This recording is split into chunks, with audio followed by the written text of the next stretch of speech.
नमस्कार, आप देख रहे हैं आज तक। आपके साथ मैं हूं सईद अंसारी। खबरदार, हमारा रात 9 बजे का वो शो जहां आपको मिलती है पूरे दिन की पूरी खबर और उस खबर का पूरा विश्लेषण और इसके साथ ही सोने का एक सिक्का जीतने का बहुत शानदार मौका भी। पिछले कुछ दिनों से जम्मू कश्मीर में आतंकवादी हमले हो रहे हैं, लेकिन आज LOC के करीब तंगधार में आतंकवादियों ने सेना के कैंप पर हमला किया।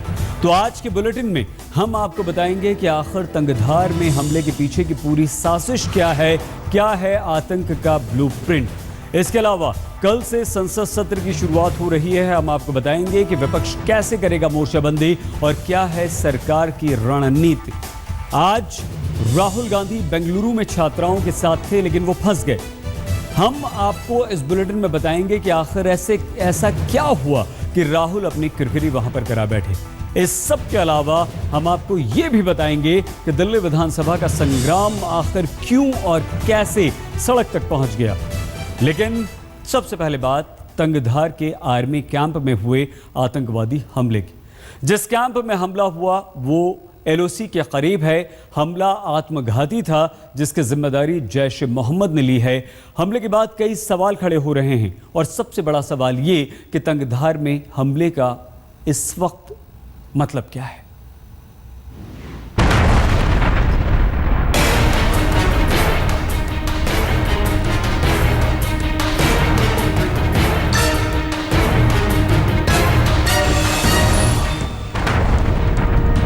एक बार फिर सरहद पार से आया आतंक। एक बार फिर सेना के कैंप पर हुआ आतंकी हमला। एक बार फिर सामने आई पाक की नापाक साजिश। तस्वीरें LOC के करीब तंगधार की हैं। सुबह के करीब 6:15 बज रहे होंगे जब सेना के बटालियन हेडक्वार्टर में आत्मघाती हमले की खबर आई। भारतीय सेना की गाड़ियों का काफिला फौरन तंगधार आर्मी कैंप की ओर निकल पड़ा। हाँ, ये फ्रेशली इन्फिल्ट्रेटेड मिलिटेंट ही होंगे क्योंकि वहाँ से जो है इनका रूट भी है, आगे जबड़ा है, इन्फिल्ट्रेशन जो रूट है इनका, वहाँ से वो स्पेकुलेट के वहाँ से आए। अधिकारियों के मुताबिक सेना के लिबास में 3 आत्मघाती हमलावर तंगधार के बटालियन हेडक्वार्टर में घुसे। ये छावनी श्रीनगर से करीब 90 किलोमीटर दूर है। इंडियन आर्मी के इस ब्रिगेड हेडक्वार्टर में 6 आर्मी बटालियन हैं, जिसमें 3 गोरखा राइफल्स की बटालियन भी हैं। आतंकियों ने आर्मी कैंप के भीतर बनी चौकियों पर गोलियां बरसानी शुरू कर दी। आतंकियों ने भारतीय सेना के कैंप के आसपास के जंगलों में घुसकर हमला बोला। आतंकी सेना के उस इलाके में घुसने की कोशिश कर रहे थे जहां इंडियन आर्मी के जवान थे। सेना कैंप पर आतंकी हमला बड़ी साजिश का हिस्सा था, लेकिन जवानों ने सारे नापाक मंसूबों को नाकाम कर दिया। तीनों आतंकियों को ढेर कर दिया। 3 टेररिस्ट मार गिराए हैं, हथियार उठा लिए हैं। आइडेंटिफिकेशन का नहीं मालूम है। अभी जो है जिस प्रकार आगे छानबीन होगी, आइडेंटिफिकेशन का पता चलेगा, तब हम बता देंगे। सर्च ऑपरेशन ऑन है। सेना कैंप पर हमले की जिम्मेदारी जैश मोहम्मद ने ली है। वही जैश मोहम्मद जिसका आका मौलाना अजहर मसूद है। खबर है कि अजहर मसूद ने ISIS से हाथ मिला ली है और पाकिस्तान में ब्रेन वॉश कर रहा है। मजहब के नाम पर युवकों को ISIS के साथ जोड़ रहा है। 3 आतंकी यहाँ घुसे थे। उन्होंने कुछ एक्सप्लोसिव डिवाइसेस यहाँ प्लांट की थी और उसके बाद ये पूरा हमला अंजाम दिया गया था। ये एक पूरी प्लान तरीके से एक हमला किया गया था और बताया जा रहा है कि तीनों आतंकी जो है जैश मोहम्मद आउटफिट के थे। हालांकि हमले की जिम्मेदारी जैश ने ली है, लेकिन खुफिया रिपोर्ट के मुताबिक लश्कर भी सेना के कैंपों पर हमले की नापाक साजिश तैयार कर रहा है। खुफिया एजेंसियों ने 20 नवंबर को जो अलर्ट जारी किया था, उसके मुताबिक लश्कर और ISIS ने एक साथ मिलकर सेना और BSF कैंपों पर हमले का पूरा ब्लूप्रिंट तैयार कर रखा है। खुफिया सूत्रों की माने तो अबू कासिम के मारे जाने से आतंकी संगठनों में बौखलाहट है और वो भारत में बदला लेने की फिराक में है, जिसके लिए 15 से 20 आतंकियों को खास ट्रेनिंग दी गई है। आतंकी घाटी के अलग अलग इलाकों में हमले को अंजाम दे सकते हैं ताकि कुपवाड़ा इलाके में सुरक्षा एजेंसियों के बढ़ रहे दबाव को भी कम किया जा सके। इसका मेन पर्पज ये है कि जो प्रेशर बिल्ड हुआ है कुपवाड़ा एरिया में, जहाँ पर पिछले दिनों से एनकाउंटर चल रहे हैं और इतलात ये भी हैं कि शायद कुछ और लोग भी वहाँ पर मौजूद हैं जिनके लिए तलाश हो रही है। मतलब ये कि ना आतंकी बाज आएंगे और ना ही पाकिस्तान अपनी हरकतों से बाज आएगा। जाहिर है सुरक्षा एजेंसियों को ज्यादा सावधान रहने की जरूरत है। दिल्ली से जितेंद्र बहादुर सिंह के साथ सुजाउल हक, तंगधार, आज तक। इस वक्त बात आतंक की हो रही है तो हम ISIS की भी बात करते हैं। अभी हम आपको लिए चलेंगे आजमगढ़ के उस गांव में जहां एक युवक के सीरिया में मारे जाने की खबर आई है। खुफिया रिपोर्ट के अनुसार बड़ा साजिद बगदादी की फौज के लिए लड़ रहा था और मारा गया। हालांकि गांव के लोगों के अनुसार 2008 के बाद से ही बड़ा साजिद का कोई अता पता नहीं है।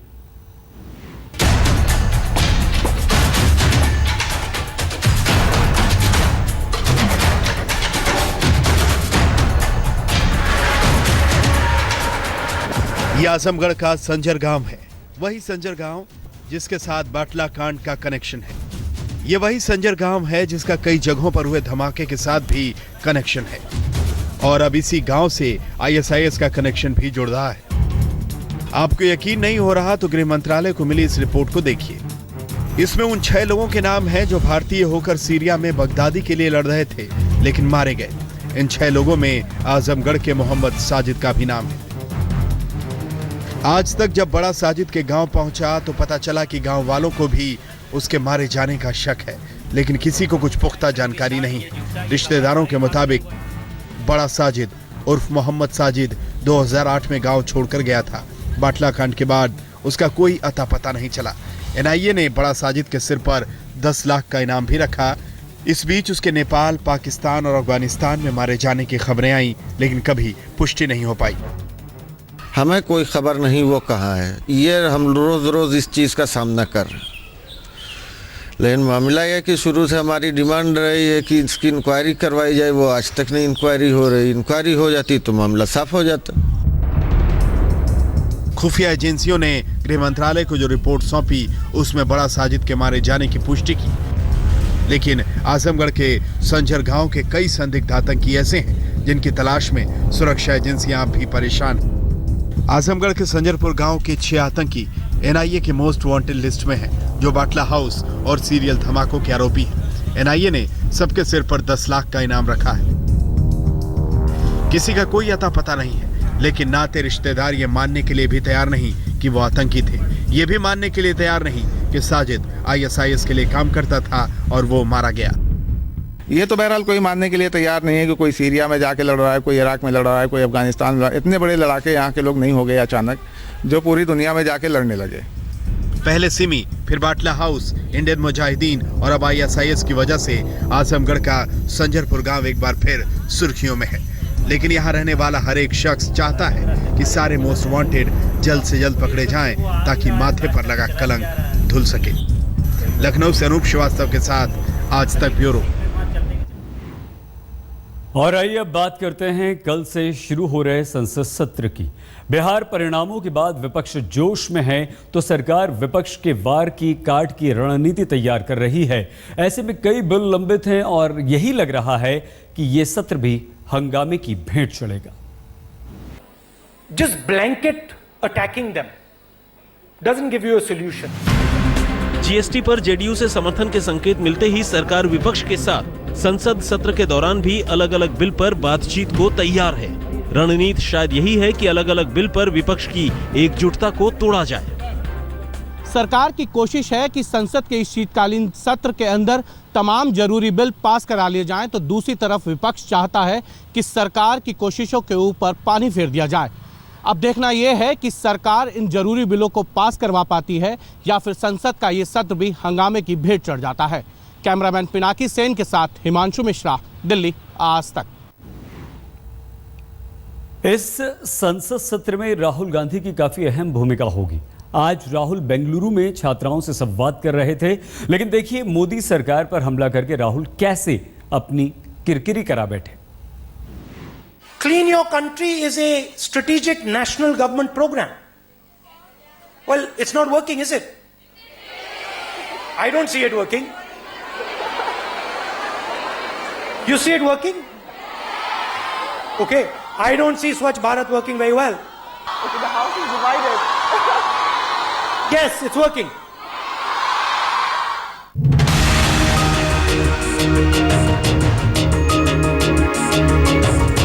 The teachers here were very strict. Bangalore के माउंट कार्मेल के छात्रों से राहुल को उम्मीद थी कि वो हाँ में हाँ मिलाएंगी, लेकिन हुआ उल्टा। दरअसल राहुल छात्राओं से संवाद कर रहे थे और उनके सवालों के जवाब दे रहे थे। वो बार बार मोदी सरकार को कटघरे में खड़ा कर रहे थे, लेकिन छात्रों का साथ मिल नहीं पाया। Let's ask another question. Do you think Make in India is working? Do you think so? No. सवाल जवाब का सत्र लंबा चला। चर्चा असहिष्णुता पर भी हुई और सूट बूट के आरोपों पर भी, लेकिन राहुल छात्राओं को समझा नहीं पाए। बाहर निकले तो सवाल लाजमी था। Swachh Bharat पे half the room said nothing has happened and some people said something has happened. Make in India, I think more people said not much has happened, some people said things have happened. Rahul ने सफाई तो दी, लेकिन तब तक विपक्ष को चुटकी लेने का बहाना मिल चुका था। देखिए, राहुल गांधी को करारा जवाब मिला है छात्रों के जरिए। वो मेक इन इंडिया का, स्वच्छता अभियान का, सबका मजाक उड़ा रहे थे। उनका सवाल धरा का धरा रह गया। राहुल शायद ये भूल गए कि कार्यक्रम उनकी पार्टी के कार्यकर्ताओं का नहीं, बल्कि छात्राओं का है, जो सवाल भी खड़े करना जानती हैं और मुद्दे उठाना भी। बेंगलोर से रोहिणी स्वामी के साथ आज तक ब्यूरो। मेक इन इंडिया और स्वच्छ भारत, दो मुद्दों का जिक्र कर लिया। राहुल ने छात्राओं से सवाल पूछ लिया, लेकिन नरेंद्र मोदी को यहां पर जबरदस्त समर्थन बेंगलुरु की छात्राओं का मिला। अब खबर दिल्ली विधानसभा से है। दिल्ली में सत्तारूढ़ आम आदमी पार्टी और बीजेपी के बीच दंगल चल रहा है। बात विधानसभा से शुरू हुई थी और सड़क तक पहुंच गई है। यह बवाल उस वक्त बढ़ा था जब बीजेपी विधायक पर आम आदमी पार्टी की महिला विधायक अलका लांबा ने अभद्र और आपत्तिजनक टिप्पणी करने का आरोप लगा दिया था।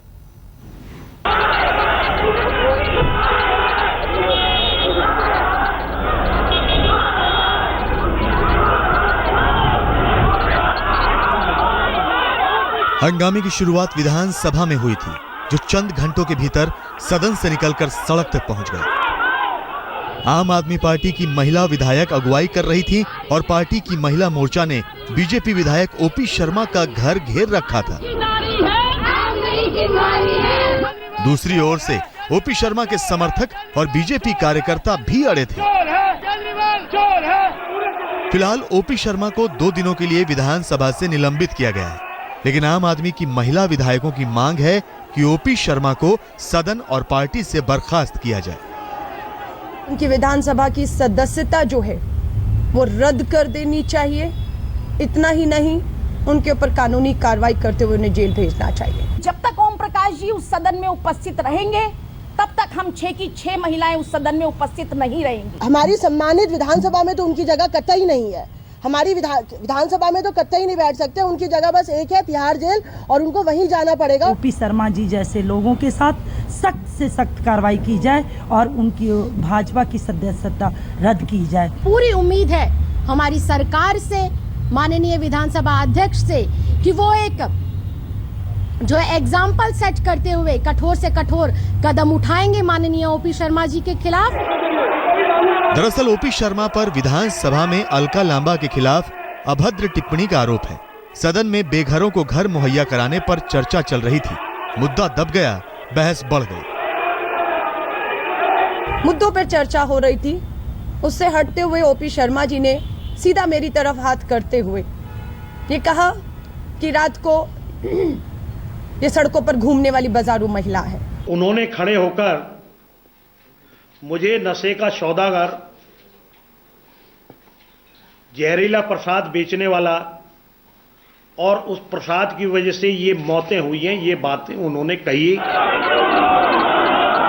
किसने किस पर अभद्र टिप्पणी की, इस बात को लेकर आम आदमी पार्टी और बीजेपी के बीच खूब बहस हो रही है। घर के घेराव भी किए जा रहे हैं, लेकिन बेघरों का मुद्दा डूबा सो डूबा।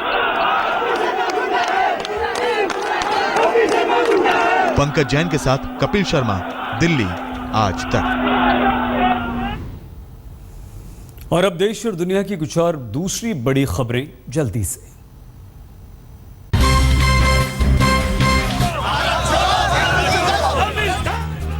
विवादित बयान को लेकर आमिर खान के खिलाफ बवाल जारी है। कानपुर में बीजेपी कार्यकर्ताओं ने आमिर खान का पुतला फूंका तो लखनऊ में शिव सैनिकों ने प्रदर्शन किया।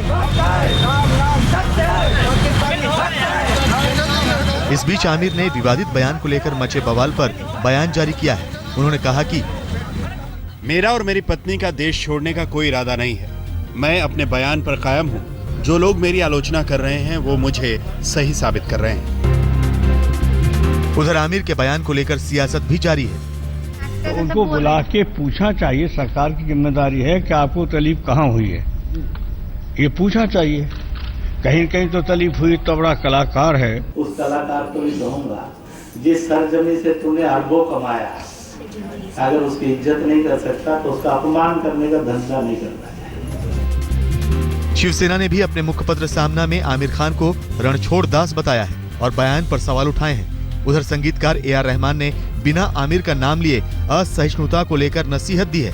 साथ ही आमिर के समर्थन की भी आवाजें उठी हैं। Nothing should be violent, and it's not. We're all ultra civilized people, and we should show the world that we are the best civilization, and everything should be done classily. हाँ, मुझे भी लगता है कि एक थोड़ा सा एक इंटॉलरेंस का लेवल जो है वो बढ़ रहा है, और जब भी ये कुछ बोलता है, जिस किस्म से उनको अटैक किया जाता है, वो ही दिखाता है किस किस्म का इंटॉलरेंस है। कल से संसद का शीतकालीन सत्र शुरू हो रहा है। ऐसे में आमिर खान के बयान को लेकर बवाल और बढ़ सकता है।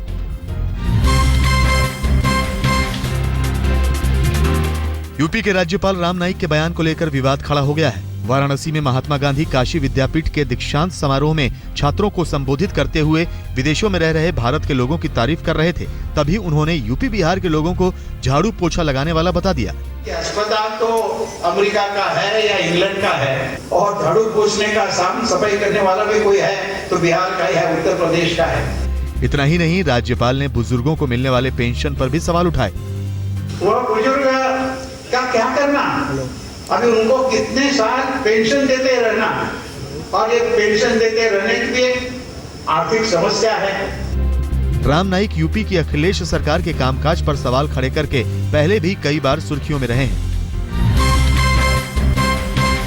मशहूर एथलीट पीटी उषा ने प्रधानमंत्री को चिट्ठी लिखकर स्कूल गेम्स फेडरेशन पर लिंग भेद का आरोप लगाया है। उषा ने लड़के और लड़कियों के लिए अलग अलग प्रतियोगिता आयोजित किए जाने को लेकर नाराजगी जताई है। पीएम को लिखी चिट्ठी में उषा ने कहा है कि प्रतियोगिता अलग अलग आयोजित किए जाने के पीछे की वजह वो नहीं जानती, लेकिन पूरी दुनिया में इसे एक साथ आयोजित करने की मांग हो रही है। इस बीच स्कूल गेम्स फेडरेशन ने सफाई दी है। गर्ल्स की चैंपियनशिप अलग होती है, बॉयज की चैंपियनशिप अलग होती है, इसमें कंबाइंड तो कोई चैंपियनशिप होती नहीं है। तो ऐसी कोई बात नहीं है, उनकी पर्सनल कुछ महाराष्ट्र की समस्या है जिसके तहत उन्होंने ऐसा किया है।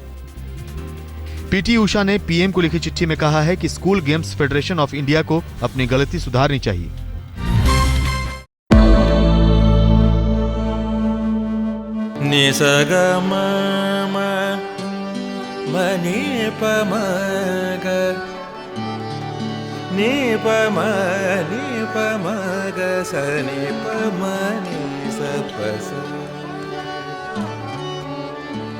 जहाँ तक याद आती रहेगी।